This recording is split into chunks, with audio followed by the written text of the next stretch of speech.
खुदा के खूबसूरत नाम में आप सबकी सलामती हो। हम जड़ावाला में पहुंचे हैं और यहाँ पर जितने ख़ानदानों को नुकसान पहुंचाया गया है, हम उनके लिए कुछ पेमेंट्स और कुछ बर्तन लेकर आए हैं अपने रहमत चर्च की तरफ से। और जनाब हमारे साथ चेयरमैन साहब और हमारी पूरी टीम इस काम में हमारा साथ दे रही है।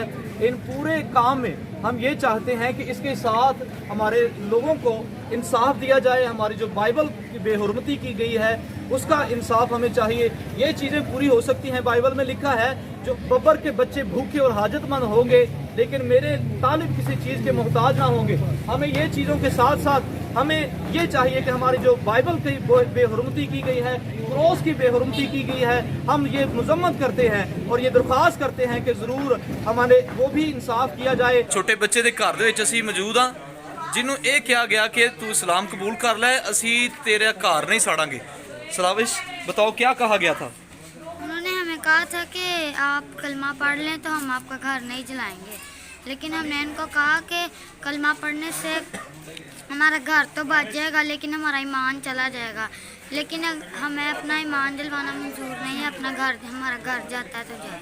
लोग हमें खुदा के सबब से सताएंगे और हम मुबारक लोग हैं। मेरी बेटी घर में थी, बीवी थी, 1200-1400 बंदा सी जी। मैं अपनी बीवी नूं लिया जी, बच्ची नूं लिया ते ताले लगाए ते असी रोड ते गए हैं जी।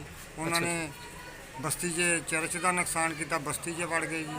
उन्होंने कैमिकल बंदूका च पाए सी जिहड़े मार रहे सी ते उन्हां दे नाल बहुत प्यारा मेरा घर सी जिहड़ा वीरान पूरा घर सड़ गया। हाँ जी। बस तुसी अपने बच्चों की जान बचा के उन्होंने इज्जत बचा के जी असी इत्थों फिर दौड़ गए जी।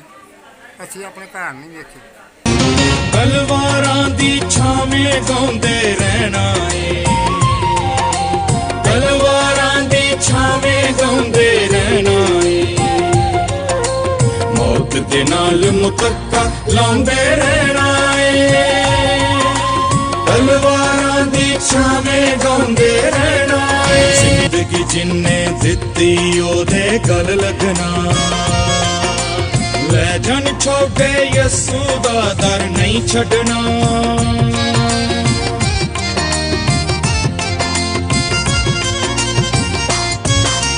जिंदगी जिन्ने दित्ती ओदे गल लगना, ले जन छोटे यसू दा दर नहीं छड़ना, असां धमालां इत्थे ही पाउंदे रहना ए,